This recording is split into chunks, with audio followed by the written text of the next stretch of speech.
Assalamualaikum warahmatullahi wabarakatuh. Halo teman-teman semuanya, selamat datang kembali di channel ini bersama saya, Sumantri S. Nah, jadi di kesempatan kali ini saya mau share tutorial di Django model field validators, gitu ya. Nah, sebenarnya kita sudah pernah membahas tentang validasi ini, tetapi minggu kemarin itu kita membahas validasi clean data dan validasi form. Meskipun tujuan dan kelakuannya itu sama, tetapi ada sedikit pola yang berbeda, gitu ya, terhadap validasi ini. Nah, di pembahasan kali ini ada sebenarnya tiga topik pembahasan. Pertama, kita akan menggunakan Bootstrap untuk user interface biar sedikit lebih menarik. Oke. Kemudian yang kedua adalah built-in validators. Artinya, kita memanfaatkan atau menggunakan validasi yang siap pakai. Artinya yang sudah disiapkan oleh Django itu sendiri. Nah, yang ketiga, kita akan lakukan kustomisasi validasi kita yang kita inginkan. Jadinya seperti apa dan seperti apa gitu ya. Oke, tanpa membuang waktu, kita langsung aja menuju ke TKP, tempat coding perkara. Let's go! Nah, jadi begini teman-teman. Jika teman-teman yang sudah sampai ke tahap ini, ya, saya sarankan untuk mengikuti video minggu lalu, yaitu tentang model form. Dan ini merupakan lanjutan sebenarnya yang saya ambil untuk melanjutkan project yang minggu lalu. Oke, teman-teman. Nah, tentu ini nanti teman-teman bisa download. Saya sudah siapkan di GitHub saya. Nanti GitHub saya sertakan di kolom deskripsi. Silakan di-download atau di-clone komputer lokalan teman-teman, gitu, biar sama persis. Oke, kalau yang mau buat silakan ada di tutorial model form. Nah, tentu ini sudah jalan ya. Kalau kita ke blog artikel, ini sudah ada isinya. Kemudian kalau kita buat artikel, ini pun juga sudah ada gitu ya. Nah, sekarang kita akan coba lakukan topik yang pertama, yaitu memasangi atau menginstal Bootstrap CSS-nya, gitu kan, biar formnya ini lebih menarik gitu, supaya tidak kelihatannya klasik seperti ini. Oke ya. Nah, untuk asetnya Bootstrap saya sudah siapkan. Di sini ada di folder static ya, kemudian CSS dan juga JavaScript-nya. Oke, kita sudah siapkan asetnya. Lalu langkah selanjutnya kita ke project settings.py di sini. Oke ya.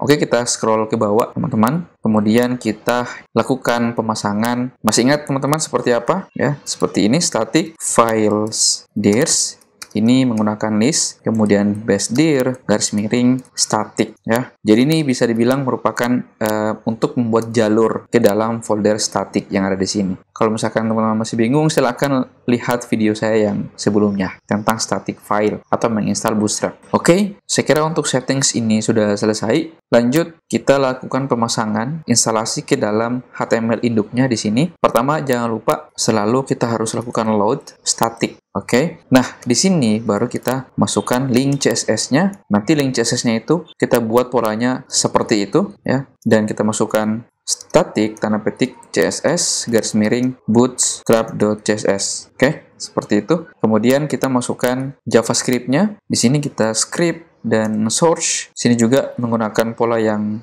sama, static, kemudian JS. Untuk JS di sini ada dua. Kita menggunakan Popper JS dan juga Bootstrap JS.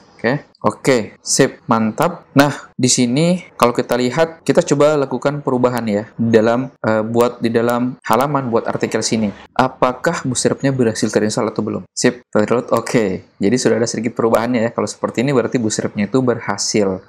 Nah, ini agak sedikit ke kiri, kita coba geser ke biar agak masuk sedikit gitu ya. Kita menggunakan kontainer dan kita bungkus semua ini sampai di konten menggunakan class container seperti itu. Oke, ini kita geser sedikit, mantap. Dan kalau kita reload, maka ini akan bergeser sedikit. Oke, mantap. Cuy, sip, ini sudah berhasil terinstall Bootstrap-nya. Nah, langkah yang kedua, ini kita akan jadikan formnya untuk menggunakan form yang ada di Bootstrap ya, temanya seperti ini. Oke, teman-teman, kita sudah pernah pelajari sebenarnya ya untuk menginstal Bootstrap menggunakan form gitu ya. Ada di video tutorial sebelumnya tentang widget, ada di kelas form kalau tidak salah ya. Dan kita sudah pernah buat ya untuk form ini menggunakan Bootstrap. Oke, pertama kita coba buat dulu. Bentar, kita ke halaman create HTML ya. Kita coba ke template sini dan kita lihat create HTML. Coba lihat teman-teman, ini buat artikel merupakan punyanya si create HTML yang ada di sini ya. Oke, ini merupakan pola form seperti pada umumnya gitu ya. Sementara untuk menggunakan Bootstrap, kita sudah pernah polanya itu menggunakan seperti ini ya. Ingat, form, oke? Form ini mengambil dari variable object yang ada di function create article, oke? Yang redirect ke dalam form article sini. Paham ya teman-teman? Saya kira ini saya tidak perlu lagi jelaskan lagi lebih panjang karena sudah pernah saya bahas, oke? Nah, kemudian untuk field-nya itu mengacu ke model sini. Kenapa ke model? Karena di form ini kita sudah menggunakan model form, oke ya? Dengan memanfaatkan kelas meta, ambil semua field yang ada di model artikel, yaitu di sini. Oke, apa saja? Judul, isi, kategori, penulis, tag, dan sebagainya. Oke, kita langsung terapkan aja di sini. Kemarin kita menggunakan judul, yaitu fieldnya, titik, label, tag. Oke, ini artinya untuk memunculkan labelnya. Ya. Muncul ya, jadi ada label judul di sini. Kemudian, untuk memunculkan formnya, kita buat seperti ini. Oke, kalau saya reload, tuh, maka sama dengan yang ada di prinsipnya. Kalau kita lihat sama ya. Oke, jadi ini merupakan cara lama gitu ya. Bayangkan kalau misalkan ada ratusan field atau 20 field gitu. Berarti kita harus melakukan hal yang sama sebanyak jumlah field yang ada dalam modelsnya. Oke, artinya kita melakukan pekerjaan yang berulang-ulang gitu. Padahal kasusnya untuk form ini menggunakan kelas Bootstrap yang sama, yaitu form control. Oke, teman-teman. Nah, ini artinya kita bisa lakukan looping gitu ya. Oke, kita komen aja di sini, dan kalau kita reload, ini masih kosong ya. Coba ada sedikit yang belum kita lakukan modifikasi, yaitu buttonnya ya. Yang lainnya sudah menggunakan Bootstrap, buttonnya belum. Oke, kita menggunakan kelas. Nah, di sini kita menggunakan btn primary. Oke, sip, mantap. Nah, di sini kita bisa looping. Loopingnya seperti apa? Caranya seperti ini. Kita menggunakan for, kemudian satuannya kita buat nama variabel satuannya adalah field, artinya untuk mengacu kepada model yang ada di sini. Oke, ini fieldnya. Oke, kemudian di dalam form, yaitu objek variabel yang ini. Oke, teman-teman. Nah, sekarang saya mau munculkan labelnya aja dulu. Oke, berarti di sini kita field titik label. Ini kalau misalkan saya reload, tuh, maka akan muncul field yang ada dalam modelsnya. Kelas artikel, ada judul, isi, kategori, penulis, dan sebagainya. Oke, teman-teman. Labelnya sudah jadi. Artinya, ini bisa kita susun. Oke, kita menggunakan label dari si form yang ada di sini untuk elemen input, yaitu ada label, ini nama kelasnya, form label. Nah, sini baru kita masukkan. Kita buat label, kita masukkan kelasnya apa? Itu kelasnya form label. Nah, ini baru kita cut aja, masukkan ke dalam sini. Kemudian, untuk for, kita buat seperti ini, menggunakan template tag, ambil field titik ID for label. Artinya untuk menangkap ID dari masing-masing label yang ada di sini. Oke, kalau misalkan saya reload, sama sebenarnya seperti ini, belum ada perubahan. Nah, untuk memunculkan formnya, kita tinggal buat seperti ini, field, ya, gampang ya. Sangat simpel, bro. Belajar Django itu sangat simpel. Hanya seperti ini aja. Kalau saya reload, tuh, muncul ya. Muncul formnya di sini. Cuman, ini agak berantakan gitu ya. Dan ini kalau misalkan saya perbesar, maka dia akan bentuknya kolom seperti ini. Dan ini tidak keren. Oke. Nah, baru bisa kita masukkan widgetnya untuk si Bootstrap. Oke. Nah, ini agak sedikit tricky. Gitu ya. Kenapa? Biasanya kalau misalkan kita untuk memasangnya widget, untuk menggunakan kelas form, kita tinggal masukkan widget di sini ya. Cuman karena kita menggunakan model form, ini untuk widget tidak agak sedikit berbeda dengan menggunakan widget di dalam kelas form. Oke, ini bisa kita hapus. Nah, coba lihat. Karena ini merupakan sebuah kelas artikel form yang mengambil model form, gitu ya, dengan menggunakan model form, kemudian kita ambil menggunakan kelas meta itu untuk menghubungkan dari form ke model gitu. Nah, di sini sudah jelas ada model artikel, kemudian ada field all, mengambil semua field yang ada di models artikel di sini. Oke ya. Nah, untuk bisa memasangnya widget di dalam model form, itu sebenarnya ada polanya. Tuh, oke, kita langsung aja menggunakan sebuah method def init seperti ini, self, self itu artinya mengambil dari kelas artikel ini sendiri ya, args, itu arguments, kemudian bintang 2 kali, keywords argument, seperti ini. Titik 2, super itu artinya untuk mengambil semua yang ada di dalam sini. Oke, teman-teman, titik. Nah, di sini kita menggunakan init, manggil lagi si function dari init ini sendiri. Kemudian buka kurung, biar cepat ini kita copy ya, dan paste di sini. Oke, nah, sekarang bagaimana untuk memasang widget terhadap masing-masing field ke dalam model sini. Oke, kalau kita lihat ada judul, isi, kategori, penulis, tag, dan penerbit. Nah, di sini kita langsung aja seperti ini, self. Oke, untuk kelas artikel mengambil dari model, kemudian fields. Field di sini itu mengambil yang di sini. Oke, apa isinya? Yaitu all, mengambil semua yang ada di sini di dalam models. Pertama, kita tahu ada di dalam fields artikel itu ada judul, oke? Nah, di sini kita menggunakan list seperti ini, tanda kurung siku, kemudian tanda petik 1, ambil judul, oke? Titik. Nah, di sini baru bisa kita masukkan widget. Kemudian ATTRs merupakan atribut dari widget, kemudian kita update. Oke, polanya seperti ini, buka kurung. Masih nggak teman-teman? Menggunakan dictionary. Oke, tentu kalau dictionary, yang pertama ada key-nya dan juga ada value-nya. Oke, karena kita menggunakan bootstrap di sini, berarti, ya, kita langsung aja. Key-nya itu adalah kelas, value-nya adalah kelas dari form control itu sendiri, gitu ya. Oke, kalau misalkan kita lihat di sini, coba lihat. Ini belum ada bootstrap-nya, ya, belum ada perubahan. Kalau misalkan saya reload, tuh, maka bootstrap-nya sudah berhasil terpasang di form dengan menggunakan looping seperti ini. Oke, keren ya teman-teman. Gile, coy. Oke, kita coba tambahkan lagi. Key-nya kita masukkan placeholder. Isinya di sini, masukkan judul artikel. Seperti itu. Kalau misalkan saya reload, bentar. Sip. Muncul ya, masukkan judul artikel. Keren, bro. Nah, sekarang dengan cara yang seperti ini, oke, karena kita punya berapa field di dalam models, itu ada 1, 2, 3, 4, 5, 6 ya. Ada 6 field dan kita sudah lakukan looping di sini, oke, menggunakan for untuk formulirnya, artinya ini bisa kita duplikat atau gandakan. Oke, sebanyak jumlah field di dalam modelsnya. Oke, kita langsung aja ada 6 field, 2, 3, 4, 5, 6. Nah, untuk fieldnya di sini itu menyesuaikan dengan ada yang ada di sini, harus sama persis, tidak bisa beda. Oke, jadi ada isi, kategori penulis. Nah, di sini kita isi, kemudian kategori, kemudian di sini ada penulis, tag, penerbit ya. Penulis juga kita ganti jadi penulis, kemudian ini adalah tag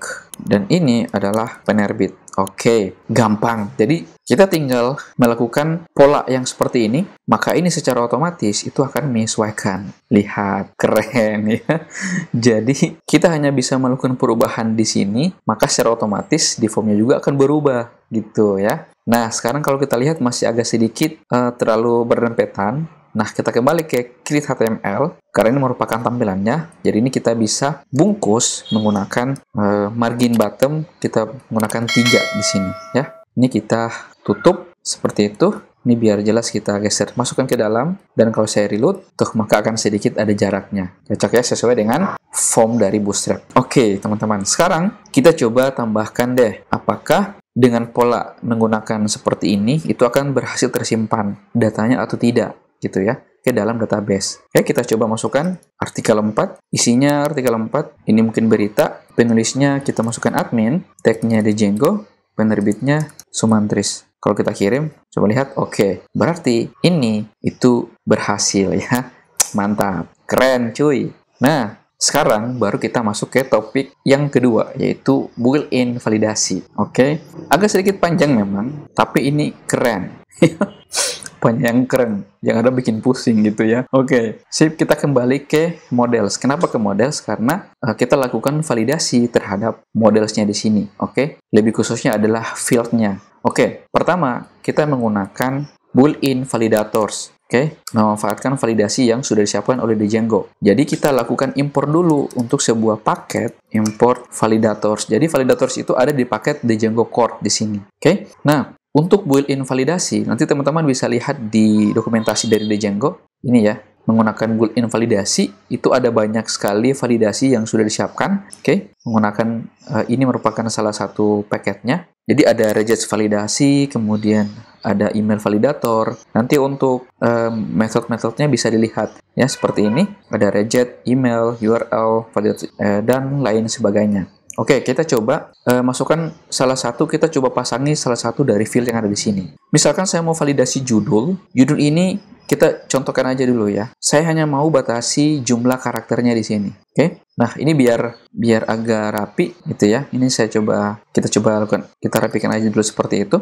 Nah, saya mau judul ini hanya bisa dimasukkan 7 karakter saja. Itu contoh ya. Berarti kita bisa menggunakan salah satu function yaitu max ya, menggunakan metode dari max length validator di sini. Nah, di sini kita menggunakan sebuah parameter yang sudah disiapkan oleh models chart field, yaitu validators. Jadi, bukan validators yang ini ya, tapi memang sebuah parameter yang sudah disiapkan oleh models dan juga chart field di sini. Oke? Kemudian, validators polanya seperti apa? Menggunakan list seperti ini. Kemudian, kita ambil validators, yaitu mengambil yang ini dari paket Django Core yang ada di sini. Paham ya, teman-teman? Kemudian kita titik max length validator. Kita ambil yang ini, ya, max length validator. Artinya jumlah karakter maksimal yang harus kita validasi. Oke, seperti yang sekarang tadi, kita mau validasi 7 karakter saja, ya. Contoh misalnya seperti itu. Oke, teman-teman. Sekarang kita mau lihat perubahannya seperti apa. Kita coba reload. Jadi kalau misalkan saya masukkan halo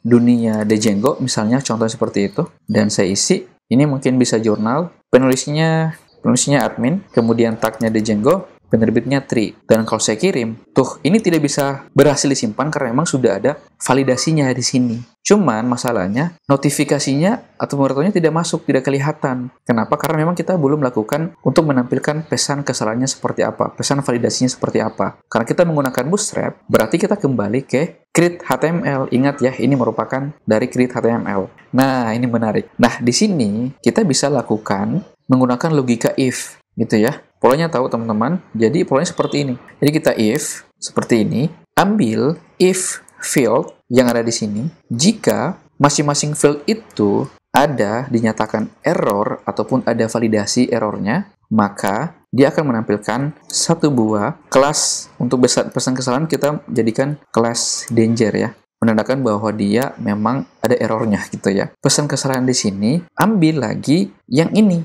gitu, pasti aja di sini. Oke, sekarang kita coba kirim deh, dan kita lihat perubahannya, dan kita lihat apa yang terjadi di sini. Oke, kalau saya kirim, tuh muncul ya, ensure this value has at most 7 karakter. Ini kita kembali ke models, 7 karakter. Sementara yang kita masukkan adalah 17 karakter, makanya dia memunculkan pesan kesalahan seperti ini. Kenapa munculkan seperti ini? Karena kita sudah pasangi validasi, hanya bisa dimasukkan 7 karakter saja. Oke ya, paham ya teman-teman?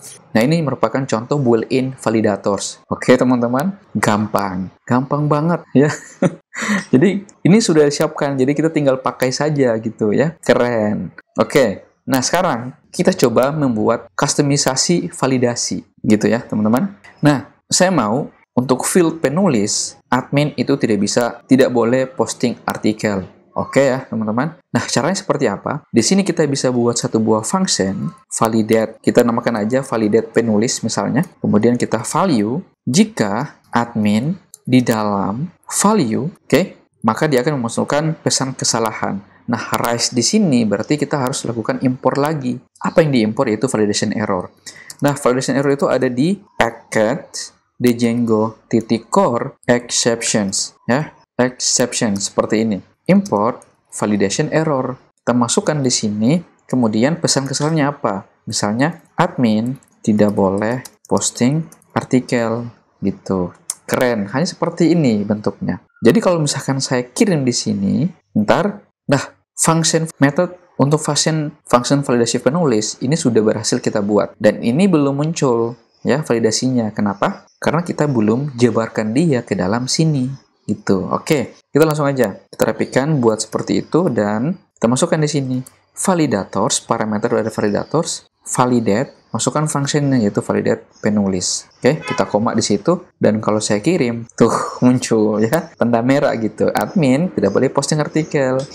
Kasihan adminnya gitu ya. Keren. Nah, satu lagi biar jelas gitu untuk validasinya. Nah, saya mau untuk tag ini misalnya ya, kita lakukan validasi dengan jumlah karakter yang terbatas. Oke, sama seperti yang judulnya di sini. Cuma bedanya judulnya ini kita menggunakan built-in validasi, tapi di sini kita lakukan kustomisasi. Oke ya. Nah, ini kita buat satu buah function namanya validate tag. Oke, ini biar jelas aja ya. Kemudian kita value, jika langsung aja kita hitung, jika setiap berapa jumlah karakter yang dimasukkan, seperti ini, hitung nilai yang dimasukkan, jika kurang dari 5 misalnya, 5 karakter, maka dia akan memunculkan pesan kesalahan, rise, validation error di sini. Pesannya apa? Misalnya, tag ini misalnya kurang dari 5 karakter ya, gitu. Sip. Oke, seperti ini ya. Ini kalau misalkan saya save, dan kalau kita lihat, ini itu melebihi dari 5 ya. Kita coba jadikan Dejan, seperti itu. Artinya kurang dari 5 karakter. Kalau misalkan saya kirim, bentar ya. Lupa. Kita lupa jabarkan validate tag itu ke dalam field tag yang ada di sini. Oke, ini kita koma dan kita validate. Validators, masukkan validation tag di sini. Sip, mantap. Ini kalau saya kirim, bentar. Kenapa error lagi ini? Apa masalahnya? Kita coba reload. Oke, no problem. Kenapa tadi ya? Kita kembali. Tuh, muncul tag ini kurang dari 5 karakter. Keren, cuy. Nah, dari sini kita sudah bisa lihat perbedaannya untuk menggunakan built-in validasi dan kustomisasi validasi. Pertama, untuk built-in, validasinya itu menggunakan bahasa Inggris. Artinya kita tidak bisa lakukan kustomisasi untuk menjadikan bahasa Indonesia. Dan yang kedua, untuk kustomisasi validasi, kita bisa menggunakan bahasa apa saja, kemudian dengan pola narasi yang kita inginkan, gitu ya. Keren ya, teman-teman. Sesimpel itu, bro. Jadi validasinya hanya seperti ini, gitu. Nah, kemudian kita coba lakukan code cleaning ya, atau pembersihan kode gitu ya, codingan kita. Kalau kita lihat, ini masih campur aduk ya, antara validasi dan juga model yang ada di sini. Nah, ini biar kelihatannya untuk bawah ini memang khusus untuk si file dari model, maka untuk validasi ini kita cut aja gitu ya. Kita cut dan kita buat file ya di aplikasi blog, kita buat file validation.py di sini. Bahwa ini merupakan memang adalah sebuah file validasi gitu ya, teman-teman. Nah, kita sudah buat file validasi, lalu di sini kita lakukan import validasi ya, teman-teman. Kita langsung aja import validasi from validation import apa saja fungsinya. Di sana ada validation penulis, kemudian ada validation tag. Oke, keren. Jadi sudah kelihatannya agak bersih gitu ya, dan tidak campur aduk. Nah, ini memang khusus untuk si validasinya. Oke, mengimport dari validasi.py yang ada di sini. Cool. Ini kalau misalkan saya kirim, ntar blok validasi. Oke, ini kita buat seperti itu dan kita running berulang, tuh jadinya jalan gitu. Sip. Kita coba buat tadi ya, halo dunia, juga halo dunia, ini jurnal, penulisnya admin, DJ misalnya, ini tree. Kalau saya kirim, tuh jalan ya, validasinya jalan, berhasil. Nah, teman-teman, saya mau untuk penulis, selain admin, operator, dan teknisi, itu tidak bisa posting artikel. Nah, ini salah satu tipsnya juga untuk validasi. Nah, caranya seperti apa? Kita kembali ke file validasi yang ada di sini. Kita tahu bahwa admin ini merupakan nama dari user. Oke? Nah, di sini kita bisa buat list user, misalnya user tidak boleh posting ya. Ini nama listnya. Kita menggunakan list seperti ini. Yang pertama adalah admin, yang kedua adalah operator, yang ketiga adalah teknisi. Oke, jadi saya mau untuk admin, operator, dan teknisi itu tidak boleh posting artikel ya, karena mereka ini ada di khususnya untuk maintenance. Oke, maintenance system itu. Nah, di sini ini biar jadi pembeda, kita berikan komentar aja. Di sini kita bisa langsung seperti ini. Jika value in user tidak boleh posting, kemudian kita masukkan pesan kesalahan yang di sini. Oke, seperti ini. Dan ini kita bisa tampilkan dengan pola seperti ini, value, kemudian F di sini. Jadi, jika misalnya yang kita masuk adalah admin, operator teknisi, maka tidak boleh posting. Oke, sekarang kita coba buktikan deh. Sekarang jadi admin ya. Kita ganti menjadi operator. Dan kalau saya kirim, tuh muncul ya. Maaf, operator tidak boleh posting artikel. Gitu ya. Oke, ini biar agak sedikit aksi gitu ya. Kita kasih ikon CD-CD aja lah seperti ini. Kasihan ya. Sekarang kita coba teknisi di sini. Penulisnya adalah teknisi. Kita kirim. Tuh, maaf, teknisi tidak boleh posting artikel ya. Kasihan. Kalau kita ke admin, sama juga. Admin juga tidak boleh posting. Keren. Oke. Jadi ketika penulis ini kita ganti jadi Pak Ijo misalnya. Dan ini kita masukkan aja 7 karakter. Misalnya, Django, ini berapa karakter ya? Django 1 misalnya, itu ada 7 karakter.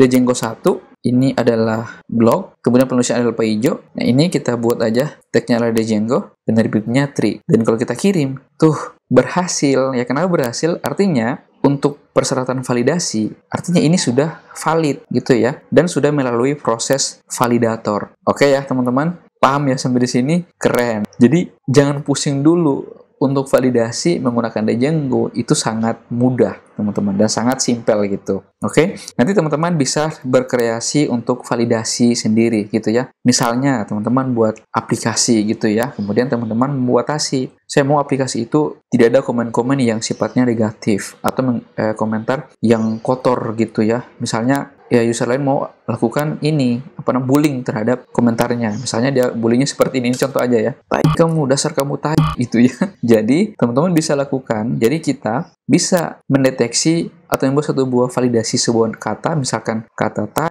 dan lain sebagainya itu menjadi kata cantik atau ganteng ya. Jadi ketika ada user yang komennya seperti itu, kayak tadi misalnya, jadinya akan muncul misalnya, cantik kamu, dasar kamu cantik gitu ya.